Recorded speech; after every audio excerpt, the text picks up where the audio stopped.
Mga kababayan, manatili pong nakatayo para sa pambansang awit ng Pilipinas. Mga kababayan, ang pambansang awit ng Pilipinas.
Isang malakas na palakpak para sa mahal nating Pilipinas!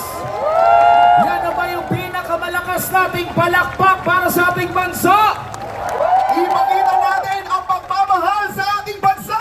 Iwagayway ang ating watawat!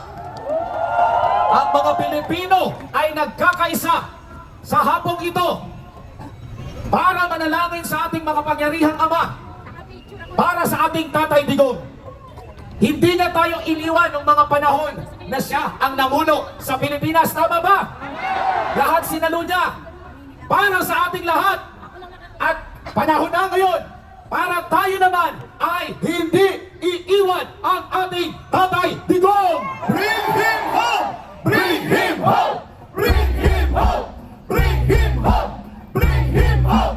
Bring him home!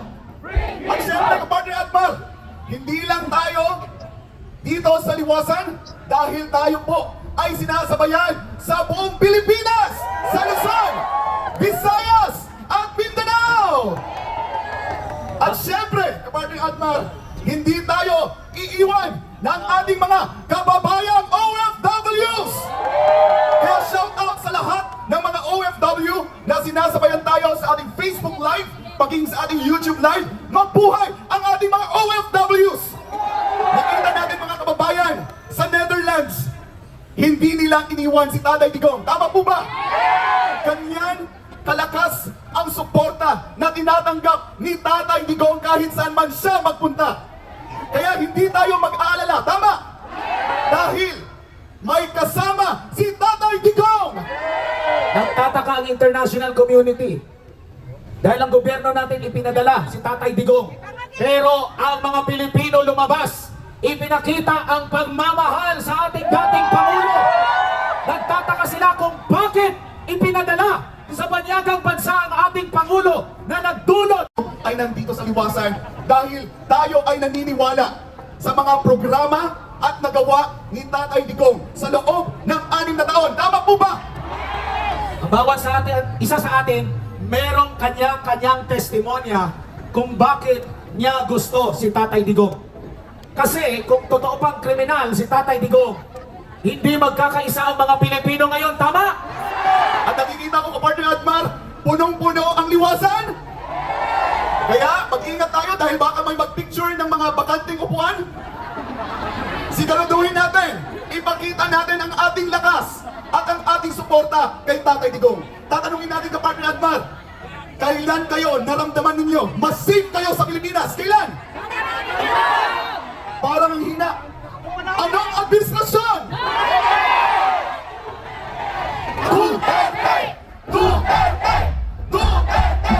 Duterte! Pero mga kababayan, ano po ang ginawa nila sa tanging presidente na nagparamdam sa atin na tayo ay Pilipino? Ano po ang ginawa nila sa presidente na ipinaramdam sa atin na ligtas tayong maglakad sa kalsada kahit gabi, kahit madaling araw? Anong ginawa nila sa presidente natin na sinugpo ang CPP, NBI, NDF, sinugpo ang iligal na droga, sinugpo ang kriminalidad? sabi ni Vice President Sara Duterte, kidnapping ang ginawa nila kay Tatay Digong.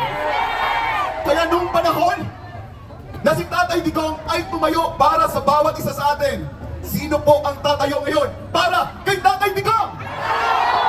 Sino ang tatayo para kay Tatay Digong? Siya sa loob ng 6 na taon, tumayo siya para sa bansang Pilipinas. Panahon naman natin ngayon na tumayo para kay Tatay Digong at para sa Pilipinas. Kaya ang sigaw ng taong bayan, bring him home! Bring him home! Bring him home! Bring him home! Lahat po tayo nasaktan sa galiwa nila kay Tatay Digong. Tama po ba? Sino ang hindi nakatulog dito? Lahat po tayo nag-abang. Ibinabalita nila na legal daw. With papeles daw yung paghuli nila kay Tatay Digong. Pero naniniwala ba tayo doon? Hindi. Dahil illegal.